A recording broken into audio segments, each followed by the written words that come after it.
اور خواجہ غلام فرید کوٹ مٹھن شریف والے، میں بتانے لگا ہوں کہ حضور کی بارگاہ میں جب پہنچنے والے عاشقوں کی صورتحال کیا ہے۔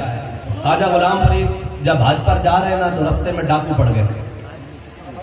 جب رستے میں ڈاکو آئے نا تو انہوں نے خواجہ صاحب کو لوٹ لیا، اور صاحب ظاہر انہوں نے ہاتھ بھی باندھے، ٹھڈے بھی مارے، سارا کچھ کیا۔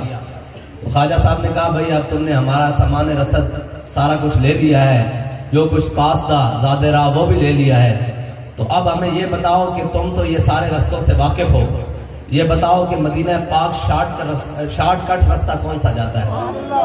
تو بہت لمبا رستہ تھا جو جاتا تھا، لیکن انہوں نے بتایا کہ یہ فلاں پہاڑی ہے، اس سے دائیں مڑ جائیں، آگے چلے جائیں گے تو سامنے پہاڑی اتریں گے، آگے وادی طیبہ شروع ہو جائے گی۔ تو حضرت خواجہ غلام فرید نے ان کی بات سنی، اور جب چل پڑے نا تو ایسے ہی جب دائیں بائیں مڑے تو سامنے گھاٹی اترے تو سامنے مدینہ پاک آ گیا۔ تو خواجہ غلام فرید نے سارا کچھ وہیں سامان رکھا، سیدھا حضور کی بارگاہ میں پہنچ گیا اور کہا تیرے بدوی مریندے ہیں، لٹیندے ہیں، کٹیندے ہیں، تیرے بدوی مریندے ہیں، لٹیندے ہیں، کٹیندے ہیں، پر جھٹ تیرے کول مدینے پہنچیندے ہیں۔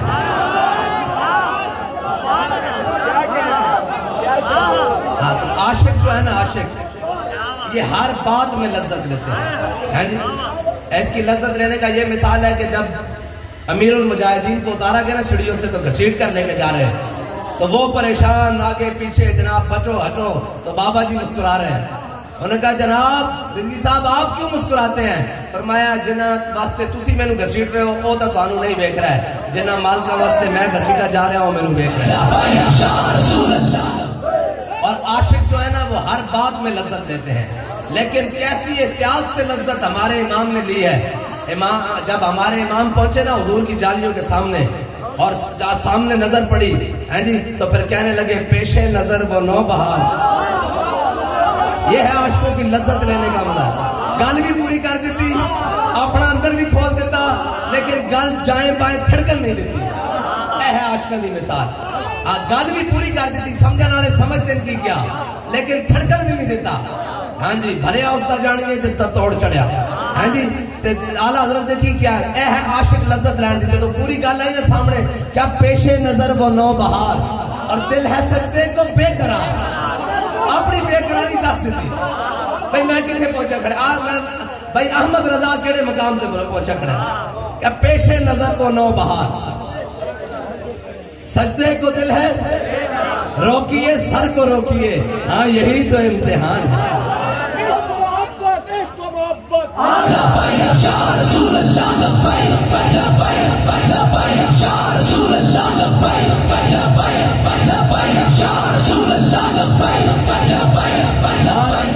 امام احمد رضا نے یہ بات آخری کیوں کی ہے؟ یہ آخری بات ہے نا، پیش نظر وہ نو بہار، اس کے بعد آگے بچتا ہی کچھ نہیں ہے جی۔ تو یہ آخری بات کیوں کی ہے؟ یہ آخری بات اس لیے کی ہے کہ میرے آقا مولا صلی اللہ تعالیٰ علیہ وسلم جب غزوہ تبوک میں تشریف لے گئے نا، تو حضور جب واپس آئے تو حضور حضرت کعب بن مالک، مرارہ بن ربیعہ اور ہلال بن امیہ، حضور ان کے ساتھ ناراض ہو گئے کیونکہ یہ حضور کے ساتھ تبوک میں نہیں گئے۔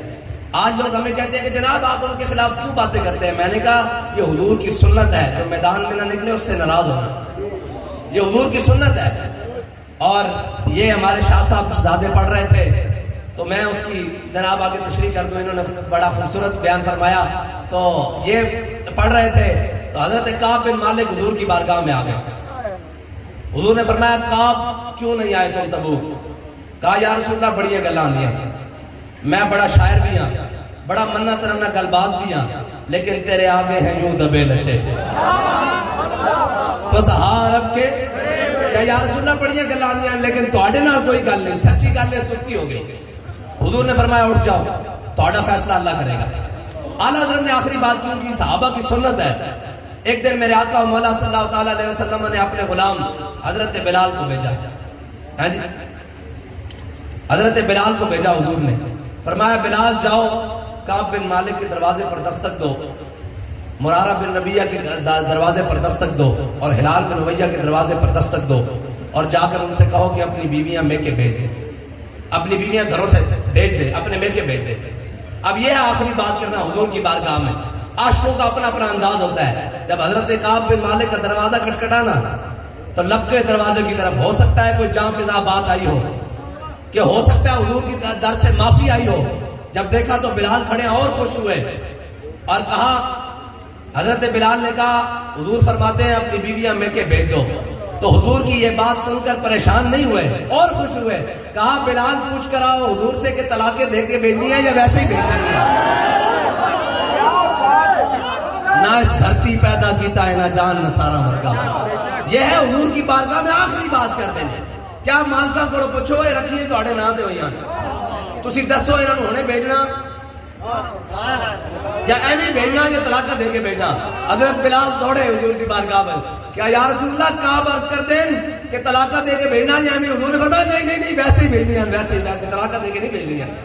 ہاں اے حضور کی بارگاہ میں آخری گل کر دینا. اعلی حضرت نے بھی تاں کیا پیش نظر وہ نو بہار, ہاں بے قرار اور روکیے سر کو روکیے. ہاں تو یہی تو امتحان ہے. یہ ہے امام احمد رضا دی شان. اور امام احمد رضا جدو آج کل گئے نا, اور امام صاحب نے دولت المکیہ لکھی 8 گھنٹے لکھی. اجمی عالم ہوئے اور سارا کتب خانہ بھی جناب بریلیج پیا ہوئے, ہیں جی سارا کتب خانہ بھی بریلیج پیا ہوئے. اور جناب او کمن دلائل دیو. اعلیٰ حضرت فرمانے میں وضو کیتا, بلکہ میں غسل کیتا, پھر میں خوشبو لگائی بخار کی حالت ہے. کہنے پھر میں وضو کیتا, پھر میں حرم میں مکہ چاہ گیا. کہنے میں سامنے کعبے کے دروازے کے سامنے بیٹھ گیا. کہنے میں قلم اٹھایا, کہنے جدو میں نگاہ اٹھائی نہ کہ حضور کعبے کے دروازے کے سامنے جلوہ گیا. کہنے حضور دے دائیں جانب مولا کائنات جلوہ کر رہا, اور کہنے بائیں جانب حضرت غوث اعظم جلوہ کر رہا. اعلیٰ حضرت کو کس نے پوچھا تو کتاب لکھی کس طرح؟ انہیں کیا حضور فرماندے رہے, کدی حضور فرما کے مولا کائنات کی طرف دیکھ کے مسکران دے, کہنے میں درج کر لیندہ. کدی حضور فرما کے حضرت غوث اعظم کی طرف دیکھ کے مسکران دے تے میں درج کر لیندہ. کہنا حضرت امام محمد رضا فرماندے حضور فرماندے رہے میں کتاب لکھتا رہا, پوری کتاب پڑھتا. اس کا مطلب ہے کہ جنہیں حضور دی زیارت کرنی نا وہ اعلیٰ حضرت نے لکھے ہوئے انہاں الفاظ میں پڑھے تھے اور تصور کرے کہ حضور نے لکھا.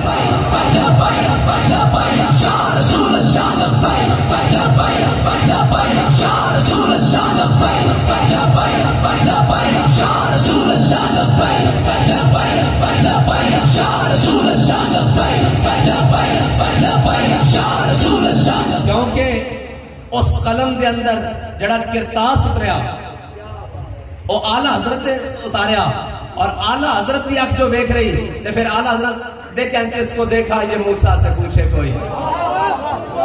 بس جس نے دیکھنا وہ دیکھے, ان الفاظ ہوتے کہ حضور بیان فرما رہے ہیں اور اعلیٰ حضرت لکھ رہے ہیں.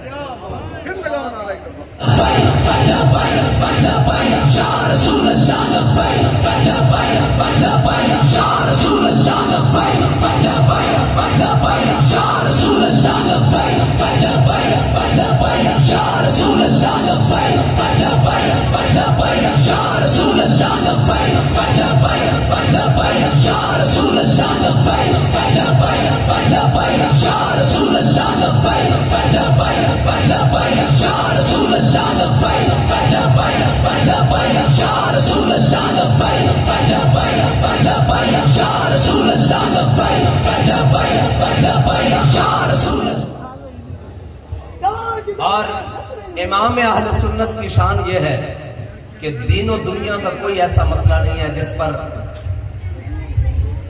امام احمد رضا کے قلم نے جنبش نصیب ہوئی. یہ امام صاحب کی شان ہے, یہ امام احمد رضا کی شان ہے کہ کوئی ایسا مسئلہ نہیں ہے جس پر امام احمد رضا کی قلم نے جنبش نصیب ہوئی. لیکن امام صاحب نے سارے دامن تھام کے رکھے, شریعت کا, طریقت کا, حقیقت کا. لیکن جب حضور کی بات آئی نا تو امام احمد رضا اپنے آپ سے باہر ہو گئے اور جا کر حضور کے بارگاہ میں اپنے آپ کو پھینک دیا اور کہا وہ سوئے لال ازار پھرتے ہیں, تیرے دن اے بہار پھرتے ہیں. یہاں ہمارے نعت خوان پڑھتے ہیں ادب کا تقاضا کرتے ہوئے کہ کوئی کیوں پوچھے تیری بات رضا, تجھ سے شہدہ ہزار پھرتے ہیں. میں یہاں تصحیح کرتا جاؤں کہ یاد رکھنا مول مالکہ دی بارگاہ چو سے لفظ دا پیا, اس دی مثال ہے کہ امیر المجاہدین عالم بھی ہیں، فاضل بھی ہیں، شیخ بھی ہیں، حقیقت نال واقف، شریعت نال واقف، ساریاں گلاں، حافظ الحدیث، حافظ قرآن، حافظ اقبال، حافظ اعلی حضرت، حافظ قصیدہ پترا، حافظ قصیدہ بانت سواد، سارا کچھ حفظ ہے جی. اور سارا کچھ پڑھن تو بعد جدو امیر المجاہدین نے سارا کچھ سمیٹیا نا اور اپنے امام دی طرف دیکھیا کہ امام کی کہندا، کوئی کیوں پوچھے تیری بات اے رضا، تجھ سے کتے ہزار پھرتے ہیں. تے بابا جی نے فرمایا ہے بارگاہ رسالت ہے ساڈا امام کتے کھڑیا، عشق و محبت دا امام. تے فرمایا میں کتا پاک رسول اللہ دا. تے سارا علم اپنی جگہ، تعلیم اپنی جگہ، ساری خدمات اپنی جگہ، حضور دی بارگاہ لفظ اے ہی قبول ہوئے. میرے بابا جی دی کیا بات، کیا بات، آج بھی میرے بابا جی دی کیا بات، کیا بات، آج بھی میرے بابا جی دی کیا بات. اے حضور دی بارگاہ میں ادب گاہے زیر آسماں از عرش نازک تر اور نفس گم کرتا می آیت جنید و با یزید ہی جا. لیکن بابا جی کہتے سن ابو بکر و عمر ہی جا. ایک تضمین کی تھی تے پھر بابا جی نے فرمایا جب یہ آیت نازل ہوئی نا یا ایھا الذین آمنوا لا ترفعوا اصواتکم فوق صوت النبی، ہیں جی یہ جب آیت نازل ہوئی تے فرمایا حضرت جناب سیدنا صدیق اکبر اصدق الصادقین افضل الخلق بعد الانبیاء، ہیں جی آپ کہتے ہیں حضور نال اس طرح کلام فرماندے جس طرح کنا وچ سرگوشیاں کی دیا جاتی ہیں. اس طرح حضرت جناب سیدنا صدیق اکبر ثانی اثنین اذ ہما، ہیں جی فی الغار، اے حضرت جناب سیدنا صدیق اکبر کی شان ہے. لیکن حضور دی بارگاہ وچ اس طرح بیان فرماندے اور ترجمان نبی ہم زبان نبی حضرت فاروق اعظم، ہیں جی ہر چیز بھی بلند، مقام بھی بلند، قد بھی بلند، علم بھی بلند، حکمت بھی بلند، قبا بھی بلند، ہیں جی ہر چیز بھی بلند، جلال بھی بلند حضرت فاروق اعظم اور آواز بھی بلند. لیکن کہنے ہیں حضرت فاروق اعظم حضور دی بارگاہ وچ اس طرح عرض کرتے ہیں کہ حضور فرماندے عمر کی کہنا ذرا اونچی آواز نال بول، اتنی دھیمی آواز نال اے حضور دی بارگاہ. اس واسطے ایتھے پہنچن واسطے جدو اعلی حضرت پہنچے نا حضور دی بارگاہ تک تے دیکھیا کہ حضور دا مقام کتنا بلند ہے. تے پھر اعلی حضرت تھلے آئے، حضور غوث پاک دی بارگاہ چ آ گئے، کہنے لگے تجھ سے در سے سگ اور سگ سے ہے مجھ کو نسبت. ہیں جی جدو اس مقام پہ آئے نا دیکھا نہیں امام احمد رضا ہے بڑی بڑی بارگاہ ہے، اٹھے تا انبیاء سے کروں عرض کیوں مالکو، کیا نبی ہے تمہارا ہمارا نبی. ہیں جی اے حضور دی شان ہے. اور میرے آقا و مولا صلی اللہ علیہ وسلم میں نال اسلام جڑیں پیدا کردا نا، ہیں جی اسلام ہجوم دا قائل نہیں، اسلام جڑیں دا قائل ہے. جی ایک جڑا پوری برے صغیر وچ بلکہ پوری دنیا وچ امام احمد رضا نے ایسا گستاخ مار سپرے کیتا جتھوں کوئی جمدا اوتھے رزقی ہڈی رکھن واسطے پہنچ جاندا. یا رسول اللہ لبیک لبیک لبیک یا رسول اللہ لبیک لبیک لبیک یا رسول اللہ لبیک لبیک لبیک یا رسول اللہ لبیک. اور امام احمد رضا نے ایسا ناسبیت کچھ سپرے کیتا، ایسا رافضیت کچھ سپرے کیتا، ایک قیامت تک اپنے زخم چڑھتے رہن گے لیکن انہاں دی مجال نہیں کہ سامنے آ سکن. ہیں جی اے جناب ایسا امام احمد رضا نے بنیا. آل سنت کا ہے بیڑا پار، اصحاب حضور نجم ہے اور ناؤ ہے عطرت رسول اللہ. اور فرمایا لحاظ میں عشق رخ شاہ کا داغ لے کے چلے، اندھیری رات سنی تھی اور جنا بنے گی محبان چار یار کی قبر جو اپنے سینے میں. اس دا مطلب پتہ کیے اے ڈاکٹر بیٹھے ہونے تھے اطباء اور جناب میرے طبیب سجن جناب طبیب السجن حضرت جناب پیر صاحب شاہ صاحب تے اعلیٰ حضرت نے فرمایا جو اپنے سینے میں یہ چار باغ لے کے چلے. اے طبیب بھی جان دیں ڈاکٹر بھی جان دیں بھی سینے دے چار وال ہیں تے ایک وال وچ ابو بکر دھڑکدا ہوئے. اے اعلیٰ حضرت نے فرمایا جو اپنے سینے میں یہ چار باغ لے کے چلے. ایک سینے ایک بال میں ابو بکر دھڑکتے ہو، دوسرے میں روانی ہو عمر کی.